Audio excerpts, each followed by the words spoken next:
with a conversation, a question that I have seen throughout the community pop up as we wait for people to join the Discord, as we wait for Morny and Andy to figure out the questions and which questions go when. So permit me about 5 to 10 minutes to quickly get into this discussion. What sword? We've all seen it. We've all heard Ian say this to Asmongold. For those of you that didn't see the Asmongold interview, it was absolutely fantastic. I think, hands down, one of the best interviews that Ian has ever. Is it the best interview? Decent interview, I guess. It was less public relationship-y, if that's a word. I think his Preach interview was also pretty decent. I feel like with Preach it was more of a conversation rather than an interview, so I guess that's a bit different because Preach actually gave feedback and asked question after question about the same subject, and like, you know, and like they had a discussion about certain things, namely Torghast, and I think they talked about the Covenant as well, like the inability to switch, meaningful choice, and all that. So I guess that wasn't really technically an interview; it was more of a conversation. I did enjoy the Asmongold interview as a whole, but it wasn't like, it was just question and answer kind of thing. And I'm pretty sure before the interview, he gave the questions to Ian. Ian knew what the questions will be. Ian, like, what I didn't like is that Asmongold, and this is why I think it was premeditated, like not premeditated, but like the questions were given to Ian beforehand, is because Asmongold asked the question about the sword at the end as a joke on purpose for Ian to also answer it as a what sword.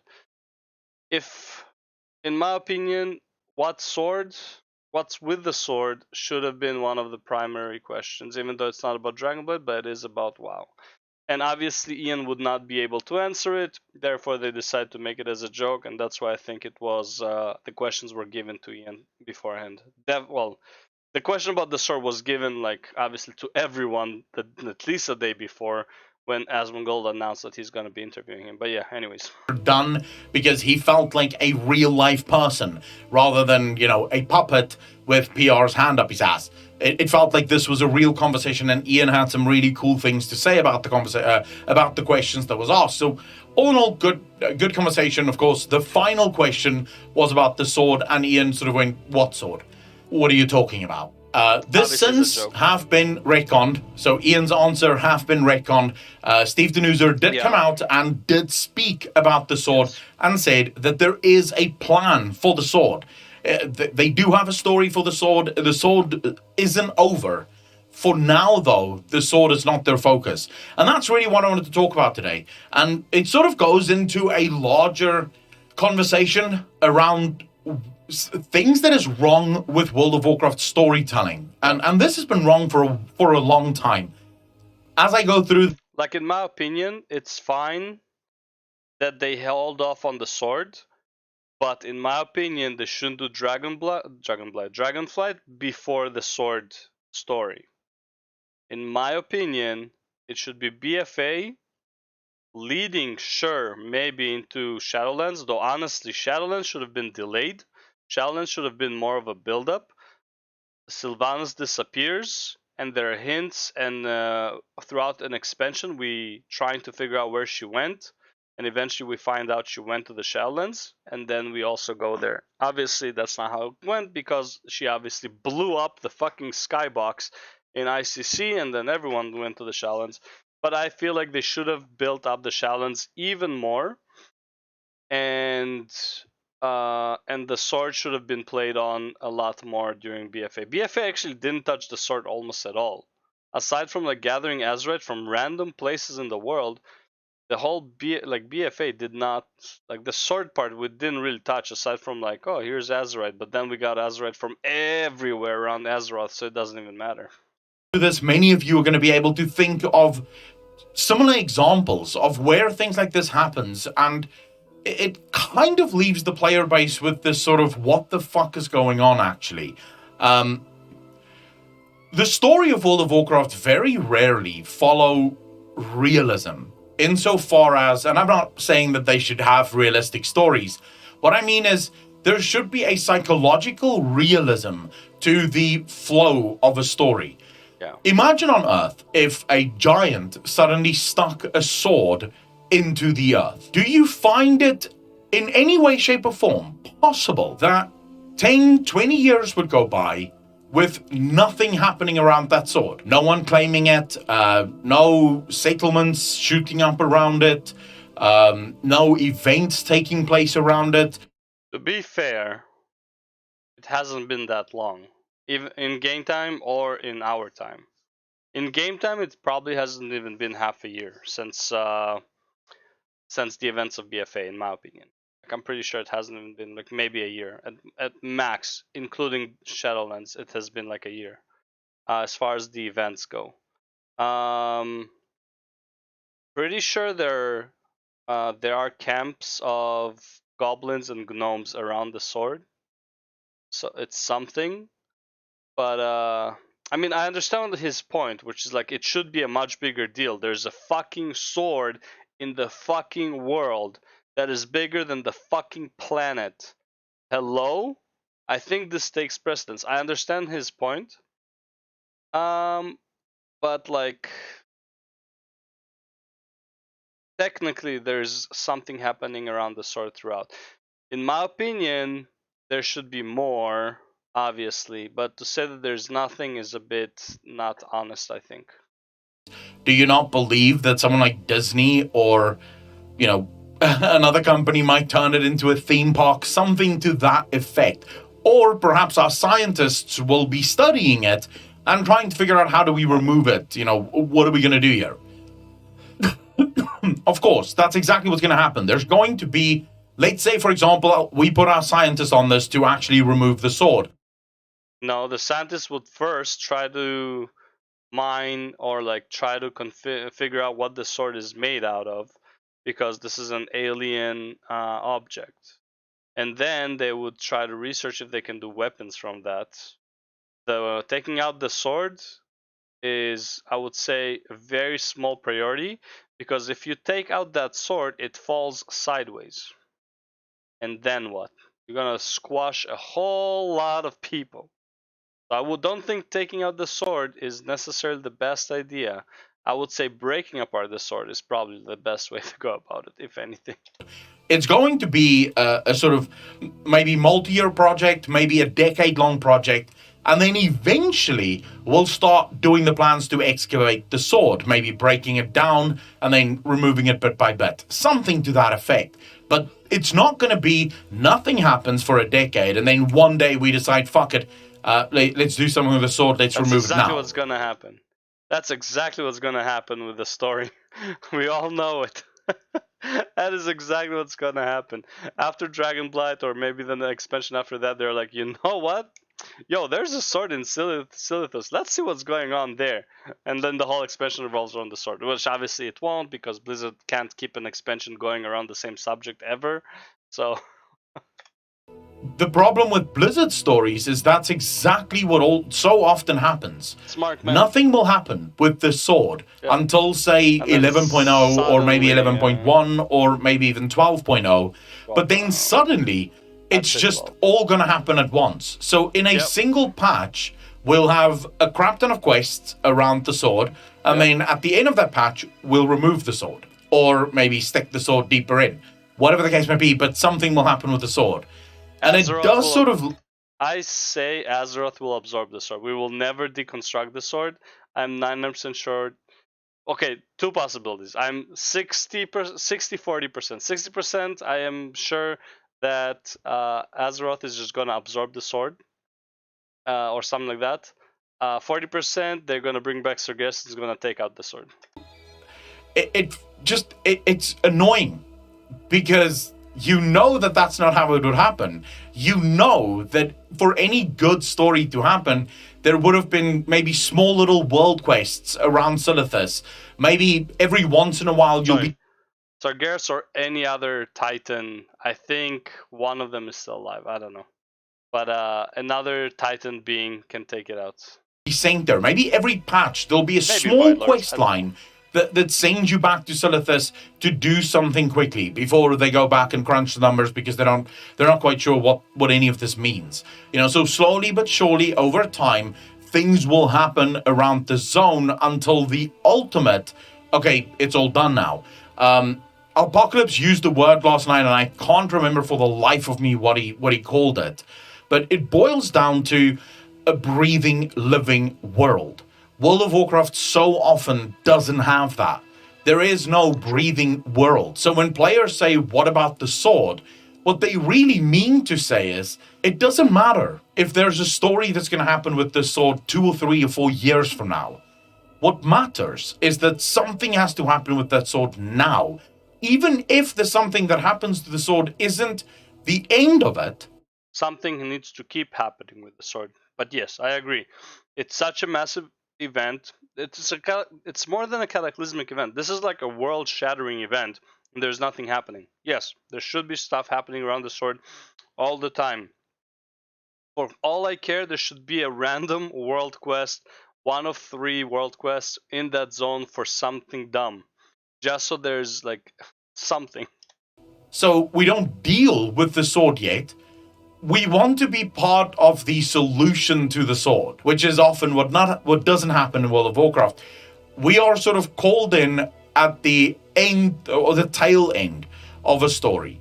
So we're called in, and then we find out that for the last 2 years, the mages of Dalaran have been doing their calculations, and they figured out how to remove the sword. And it's sort of like, but why weren't we part of their calculations?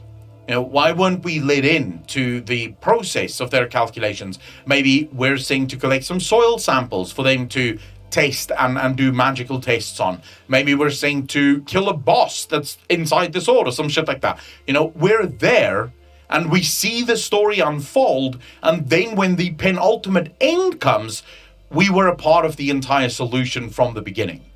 World of Warcraft doesn't have that. Imagine for a second if we played Shadowlands, yeah? And in Shadowlands, we had exactly this. We were part of the solution to every single one of the covenants. So while playing in Maldraxxus, for example, I am saying to go deal with the House of Ice. Yeah. But the House of Ice isn't the full length of the expansion that I'm going to be dealing with the House of Ice. Yep. The story is maybe, say, for renown level 1 to level 15, I am dealing with the House of Ice. At the end of that, I get a story dungeon, which isn't part of a Mythic Plus dungeon. It's a story dungeon that shows the completion of the House of Ice. I have now completed it. I've destroyed the House of Ice. Then we go to the Brave or whatever fucking other house is also causing problems, and that story starts. But there is a visual progression through in the world. The world tells its own stories, even though there isn't a story attached to it. So there's no physical quests that I'm doing with dialogue that tells me this is the end or this is what's going to happen. But I see the world progressing as I'm progressing through it. Unreasoned won't work is because not that WoW is built different, but I would say the mentality of the players is very different. It's like, so he's going for what kind of like Final Fantasy is doing with its expansions. Even though, yes, it's only 10 levels, but it's 10 levels, which is about 60 to 100 hours of questing, right? If you read everything. If you skip everything, it's like half of that, maybe like a third. But if you watch all the cinematic, if you read all the text, if you do all the what's called quests that have to do with the story, there's also like secondary quests. For example, in Shadowbringers, there are quests that have to do with the main story that you have to do for your class type, like DPS, healer, mage, or tank. That you would have to do with it. So taking all of those into inclusion, you get a lot of hours. I would say WoW players care so little about the story. They care about the broader story. They don't care about individual story because WoW is really not built on individual story. You don't really care necessarily about like any one character. Jaina disappeared throughout all of Legion out of nowhere. She was just gone. No one cared that Jaina is not there. No one cared in BFA that what's his name? Khadgar is MIA. Like, hey, there's a world war going on. Yeah, Khadgar's like, yeah, I got other shit to deal with, right? No one really cares that characters disappear. Hey, look at Malfurion. Malfurion's still MIA since basically beginning of BFA. Miranda was MIA all of BFA, really, right? It's like these individual stories they don't appeal to anyone in WoW because they've been taught not to appeal to anyone. It's like you care about the overall story to kind of make sense, but you don't care about individual stories in WoW, which is the same as like so going into like what he's saying with the House of Ice being like a level 25 to 30 quest, let's say. No one would want that, I would say. I mean, I would enjoy it, yeah, but honestly, with World of Warcraft, there is a massive need to be world first to get max level, world first to be highest item level, world first to get this unlock, world first. Like, there's this mentality. It's like no one actually plays to enjoy the game. Everyone just wants to finish the game as soon as possible, and it's really weird with WoW. But yeah. This is something that World of Warcraft desperately needs, and I think in Dragonflight more important than ever. Won't happen. That the world starts telling its own stories again. We need that. I think I speak for everyone when I say it would be nice if you could see the effects that you're having on the world as you're having those effects on the world. Won't happen, though. Rather than go to Maldraxxus right now. Do you still have the same world quest available that you had from the day one of the launch of the expansion? Yeah, yes, you do. So you want to tell me that throughout the entirety of the expansion, even though we now know that all of these covenants have sorted their shit out, they're free and strong, the world quests have still not changed. Nope. I still deal with the exact same problems that I dealt with right at the beginning. Yep. There's still the House of Ice causing shit. You know, all of these houses are still there, even though I have technically I have dealt with it. Technically, I should have been done with it. Technically, everything in the Shadow should be like done Steve with it. Denuser and his team really needs to start looking into making the player part of the solution, but solutions can also not just happen overnight. Solutions have to be a driving force. It has to be something that continuously happens. And I'm not saying every day. See, the thing is, the raids in WoW are so monumental, I would say, or like they're so critical to the main story that you can't change the world because of the raids. What happens when you killed the jailer? Did anything change in the world? No, the jailer is still out there. He's gonna return next week on a Tuesday, you know? You just kicked him out of the house for the weekend, and he's gonna come back after a small rest, you know? So that's the problem. It's like, yeah, technically, yeah, once I killed the jailer, all the world quests that have to do with evil forces except for like the, what's it called? The creatures in Nightfay area, in Ardenweald, aside from them, all the other world quests should be gone. Once you killed Sire Denetrius, most of the stuff in the Vampire Land, whatever it's called, Ventir? Yeah, Ventir.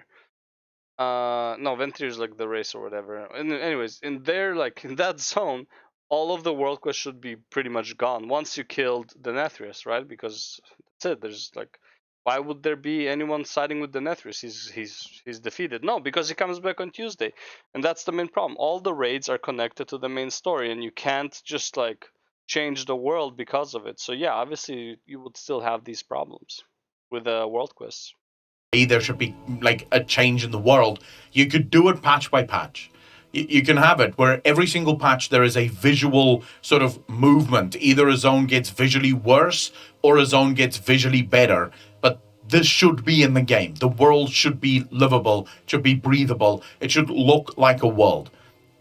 So people who want to know why we are so triggered by the sword, that is exactly it. Because I can guarantee you the way the sword story is going to play out, we are going to be called to the sword in a year or 2, 3 years from now We're going to be called to the sword, and within the course of 3 months or 6 months, even, we will deal with the sword. We will remove the sword.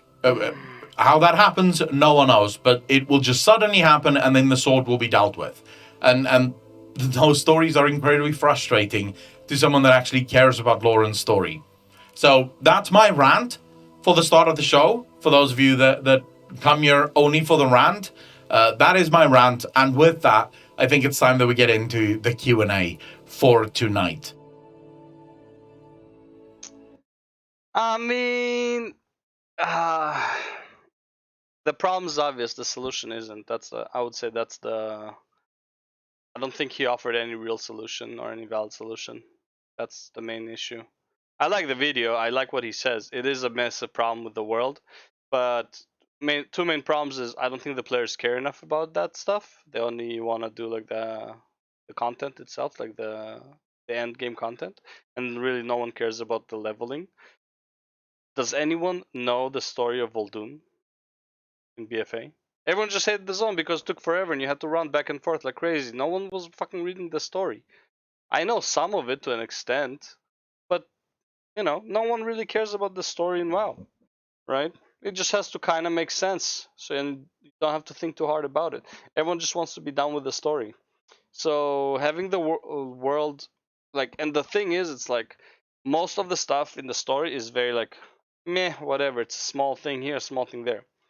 But when you have something monumental, something like so massive, like a massive fucking sword that is bigger than the fucking world, sticking out of the fucking world, I don't even know how the world is still turning on its axis with that sword. That's the biggest problem, right? It's like the seasons shouldn't be happening at this point. That's how impactful that sword should be, right? Like, what the day and night cycle should have changed. Like, there's so many things that sword should have caused just like naturally. That like it has to be dealt with. That is like a massive thing. It's like saying like the sword is just as big as demons are invading. Okay, well we still have to deal with the goblins in that cave in Stranglehold Vale.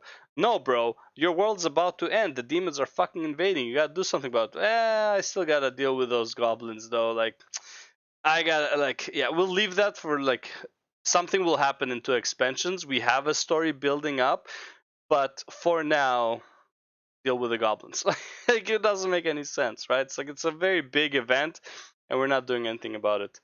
Anyways, let's go on to the next one. Next one is Zebla comments on Yoshi P banning people.